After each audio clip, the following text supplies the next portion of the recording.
Hi everyone, my name is Christabel from BeyondWater, and I have Tanja with me from Uganda, and I'd like her to tell us a few things about the project that she runs in Uganda. So for a lot of people think that Africa is one country, so I'd like you to tell us, where is Uganda? Okay, Uganda is on the continent of Africa, which is quite big, and we're located in East Africa.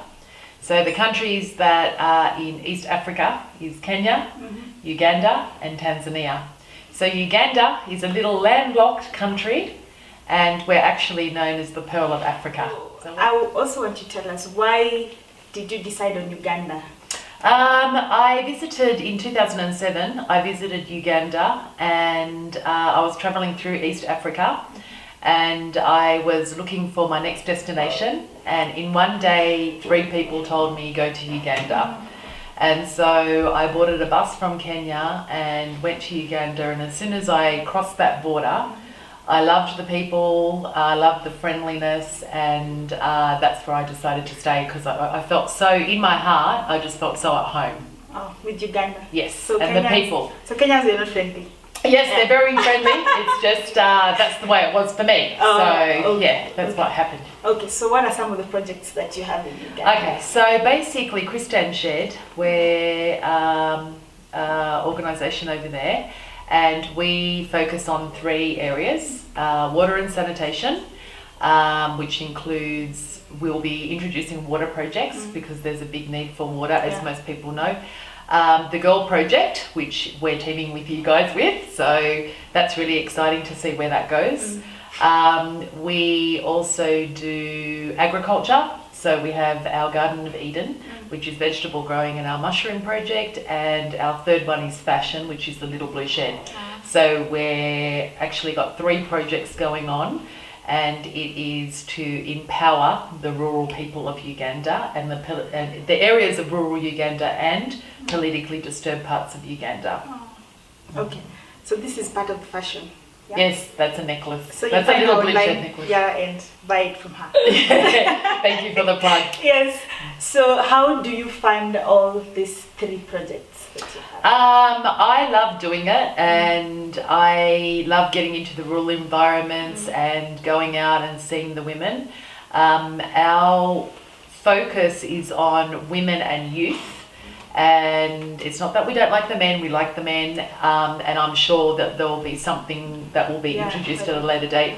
But we find that the most vulnerable in those areas are the women and also the teenage girls. So we're focusing on that area at the moment. And the idea is to have the teaching part and also the income generating part where we train and teach skills. Yes. Okay. So with all these 3 projects, and it sounds very big, how do you manage to coordinate all of them? Well, I work, there's no work day for me, like a typical work day. I work throughout and I have Sundays off, but because we're just starting up now, me and my partner Chris, we do everything that needs to be done, from admin to going out to the rural environments to the marketing to everything that needs to be done.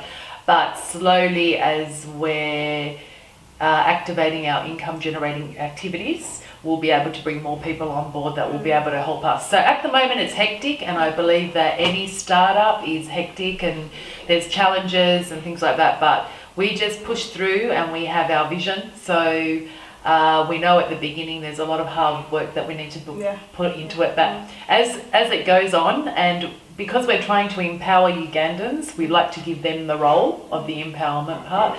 So there's a lot of training that goes into empowering and then handing over, and that will also relieve us of that hecticness of running so many areas in our organisation. So if you work every day, Monday to Saturday, how does your typical day look like? Like from the time you wake up to the time you go to bed? Okay, so my typical day would be waking up in the morning, having my coffee, of course, going out to the Garden of Eden and attending to that, watering that, making sure the plants are okay, any attention there, and then getting onto the computer. And our biggest challenge in Uganda is our electricity, because we have so many power failures.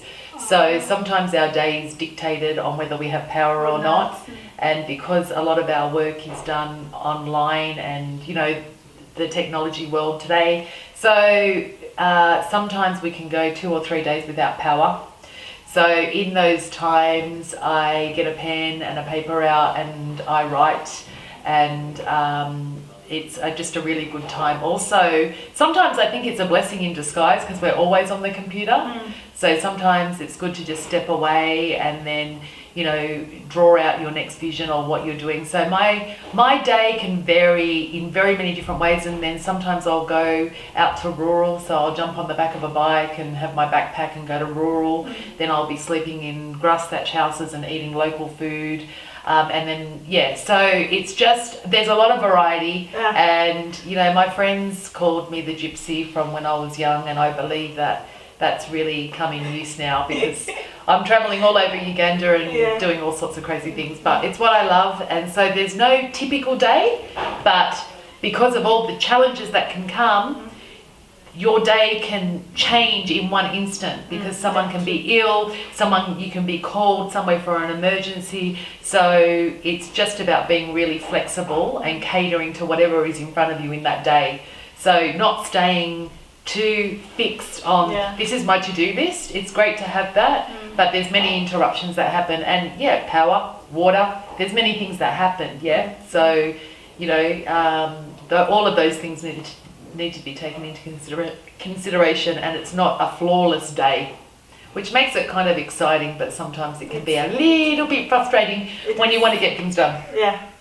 So you said you do not have a typical day. Yes. But then do you wake up to those days that you don't feel like doing anything? You're like, I don't feel like going to any place. I just want to sit in this bed and sleep the whole day. Sometimes, sure. It gets to that point where I just want to close the door and just have the day to myself. And I have a date with myself, really. So, and you need that because the work is hectic and you're always dealing with traumatic situations most of the time, and counselling, and just the amount of poverty that you see and the amount of just different situations that women and girls are going through. You really need that downtime for yourself. And if you can't take care of yourself, you really can't take care of someone else. And it's like that analogy where they say you're on an aeroplane and you've got to put your mask on first before you put the baby. And we've got to keep that in mind working in our field of work, because I can't be effective if I'm burnt out. True. And so I have those days, and coming to Kenya and spending time with you guys is definitely my time out. So it's about making sure that you stick with your exercise routine, or your trip away with a girlfriend, or you're going to the gym, or doing whatever you like. So it's totally important. So yes, I close the door often. And you stay and you sleep. Yes. So that is Tanja for you. And feel free to follow her on Facebook and see the project that she's doing. She's doing amazing things.